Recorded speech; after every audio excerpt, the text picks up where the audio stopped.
Welcome back everyone here to another video with Invest for Tomorrow. We're going to jump right into SNDL stock, Sundial Inc. But before we do, I do want to announce that I have a second channel now where I will be posting shorts videos with my due diligence and research within 5 minutes about stocks that I believe that are set to explode or have potential to grow.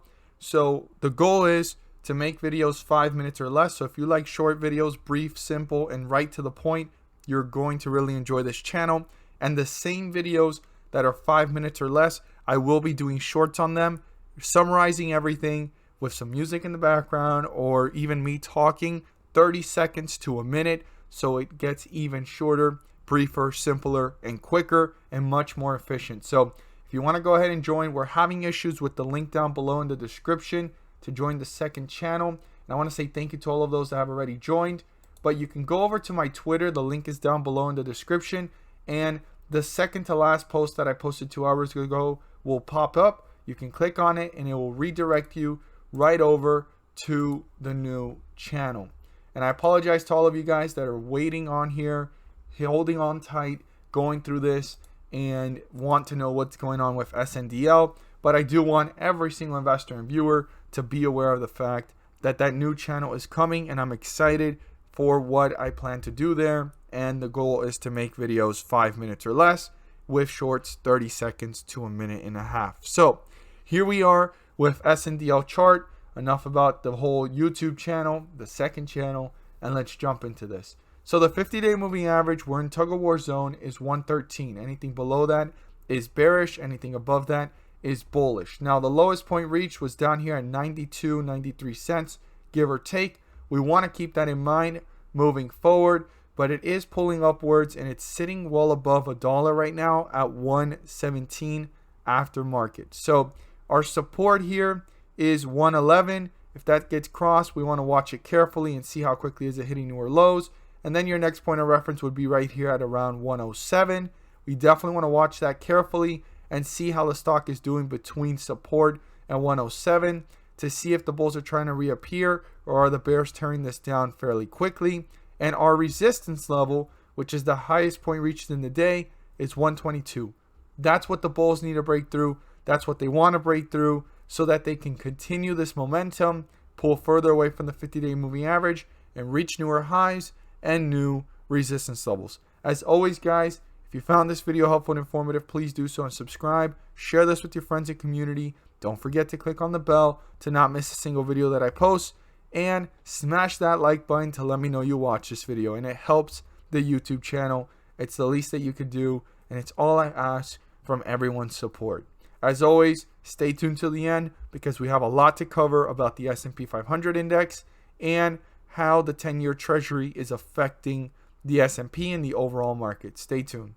So for everyone that has stayed to this point in the video, all I ask is for you guys to hang on tight for one more minute because I'm going to show a short clip of a previous video that I talked about when we started to see signs of this going downwards. I want us to pay close attention to these peaks, and the drawing might not be the same, but it's going in the same direction. Now we need to watch the market carefully, and I'm going to share with you guys after that short clip how I feel about this and what we need to look for, and also the 10-year treasury, how it's doing. Stay tuned, and all I ask for in return is for you to hit that like button to let me know you watch this video. 39.50, and it's been going down since. So one thing I want us to pay close attention to is if the market continues to build this behavior. This is the behavior that I'm seeing, right? If it continues this, and we're hitting newer lows, and it continues to hit these peaks, right? Then the market is struggling to hold itself up because the repurchase agreements of these dates do not exist right now. And a lot of people don't realize how much of an impact the Federal Reserve's decisions has on the overall market. Like the only reason why the market's been pushing up higher, it's all the forward outlook and hope, but it's these dates. These dates hold up the market from going any lower or from staying stagnant. It keeps on pushing it. It keeps on creating anticipation, excitement, the speculation and the hope of seeing ticker symbols going up. So I didn't really want to make this video, and I didn't want to have to, but I need to make every single investor and viewer aware that we might be in the middle of a crash or correction already getting started. See that those are the peaks, and we've been going in a downward direction. The drawing is not meant to be exactly the same, but you could see we're going in that direction. Now, the other thing I want to mention is the treasury yield, right? The 10-year treasury. It's been spiking up. In the last month, it's gone up from 1.1 all the way to 1.6. And from last week, or if we put here the 5-day, you could see this was sitting at around 1.55. It jumped up to 1.59, hit 1.60, and now fell itself back down, and now it's sitting at 1.6. This at some point may not correlate anymore with the market, but for right now, it's definitely causing some type of surprise to the market. The market is actually feeling it and going downwards pretty quickly every time this goes higher.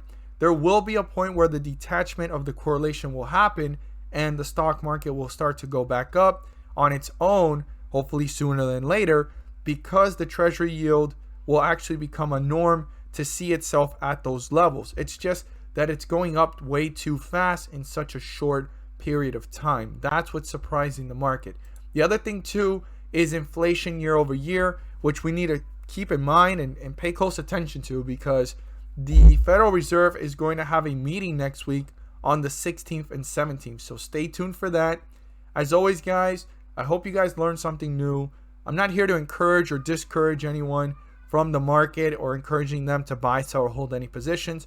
But I do want to say that this is the biggest opportunities because the beginning of a bull run is on the way down. And I'm going to share with you guys later on this week what I mean by that, so you guys can see what is it that I mean when the beginning of a bull run is when the stock market is going down. It's really hard to time the bottom, but this is the time to find stocks you like, you understand, and prepare yourself and position yourself based off of your due diligence and research to make a rational decision as an investor. As always, guys, once again, hope you guys learned something new. Share this with your friends and community. Thank you guys so much for watching, and let's make some money.